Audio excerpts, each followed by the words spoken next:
Assalamualaikum warahmatullahi wabarakatuh. Kembali lagi dengan saya Muhammad Irfan Muklis NPM 230101077 dari Prodi Pendidikan Agama Islam semester 2 kelas B. Di sini saya akan menjelaskan pengertian hardware, jenis-jenis hardware dan yang lainnya secara jelas. Di sini saya mendapatkan tugas dari mata kuliah TIK untuk membuat presentasi tentang hardware. Yang pertama, hardware atau perangkat keras merupakan kumpulan komponen elektronik yang saling terhubung satu sama lain dan memiliki tujuan tertentu.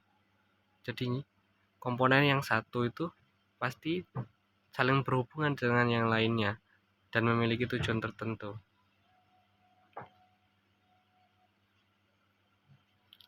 Hardware sendiri memiliki ciri-ciri tersendiri.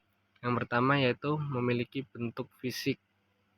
Salah satu perbedaan software dan hardware adalah bentuknya.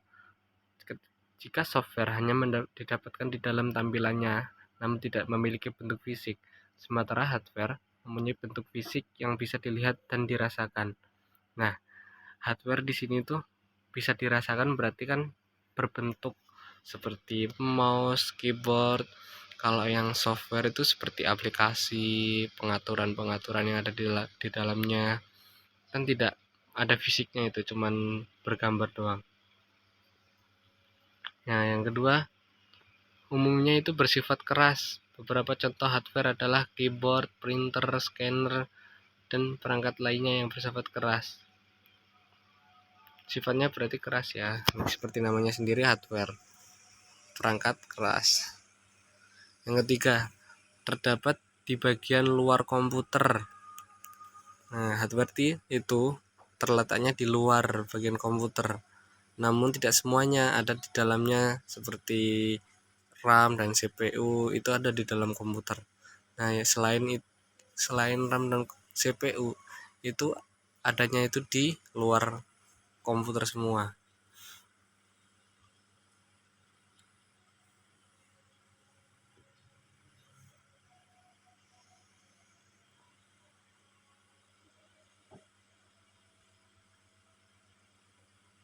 Lanjut slide yang ketiga. Jenis-jenis hardware. Sebelum lanjut ke jenis-jenis hardware, kita harus tahu dulu ya cara kerja hardware itu bagaimana. Cara kerja hardware adalah didasarkan pada perintah. Ini disebut juga dengan istilah instruksi set. Dengan adanya perintah tersebut, hardware bisa melakukan berbagai kegiatan yang telah ditentukan oleh pemberi pemerintah. Nah, hardware kalau tidak diperintah itu tidak bisa berjalan. Seperti keyboard itu tidak bisa mengetik sendiri ketika tidak diketik. Hardware terbagi menjadi 4 jenis. Yang pertama, hardware input, yang kedua hardware proses, yang ketiga hardware output, yang keempat hardware storage. Hardware storage itu penyimpanan.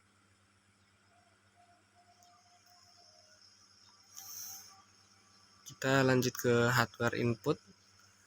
Hardware input merupakan perangkat masukan yang berperan memasukkan data berupa gambar, teks, video, dan audio ke dalam komputer.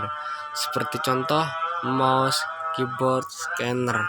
Jadi tugas hardware input yaitu memasukkan data yang berupa gambar, teks, atau video itu ke dalam komputer. Jadi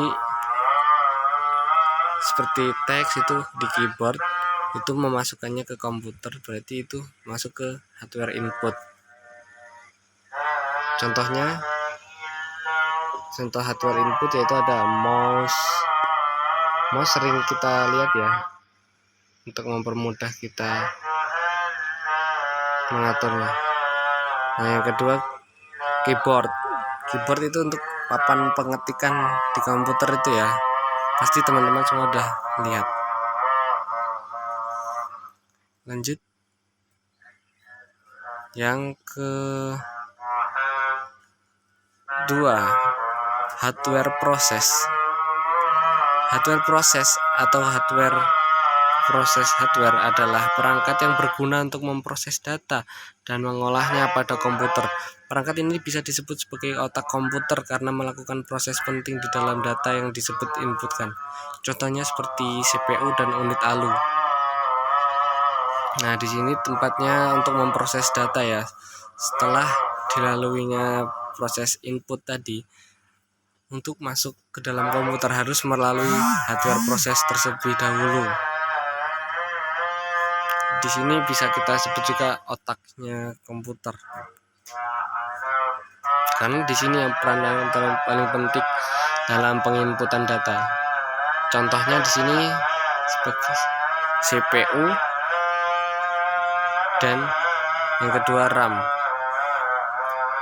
RAM di sini sering kita dengar sebelum kita membeli HP atau laptop, biasanya kita mencari RAM-nya yang gede, RAM-nya yang besar. Nah, berarti untuk gimana kita menyimpannya itu lebih besar, mempercepat otak komputer kita untuk mengolah data. Jadi yang ketiga, hardware output.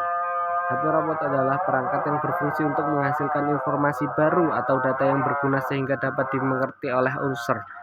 Informasi baru tersebut dikeluarkan melalui perangkat lain. Nah, di sini bisa paham ya. Perangkat ini berfungsi untuk menghasilkan informasi baru atau data yang berguna sehingga dapat dimengerti oleh user. Nah, monitor ini untuk mengetahui. Jika tidak ada monitor, gimana kita bisa mengetahui data tersebut ada. Speaker untuk menghasilkan suara. Jadi tidak ada speaker, kita tidak bisa mengerti apa itu hasil dari speaker.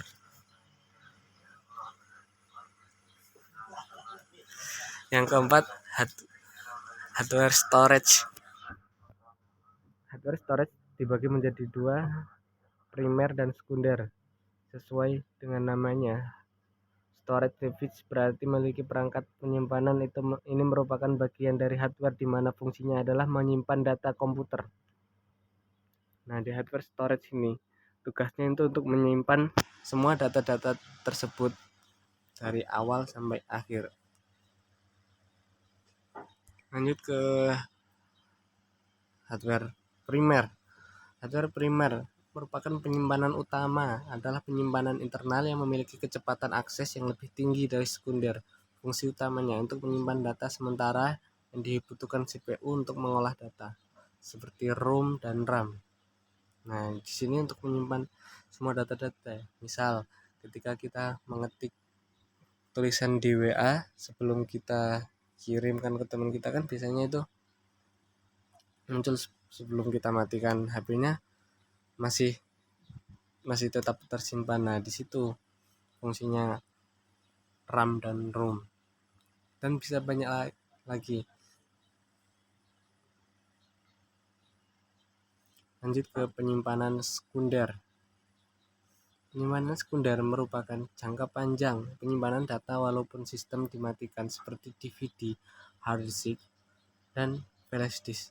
Nah, di sini contoh dari penyimpanan sekunder itu abadi ya, walaupun HP-nya, laptopnya sudah dimatikan, sudah diganti laptop juga, ketika ada DVD atau hard disknya, flash disknya, semua data-data tersebut masih tetap ada. Gimana teman-teman? Apakah ada yang belum paham? Jika paham, silahkan komen di bawah. Saya kira cukup sekian penjelasan dari saya. Semoga bisa bermanfaat. Terima kasih. Wassalamualaikum warahmatullahi wabarakatuh.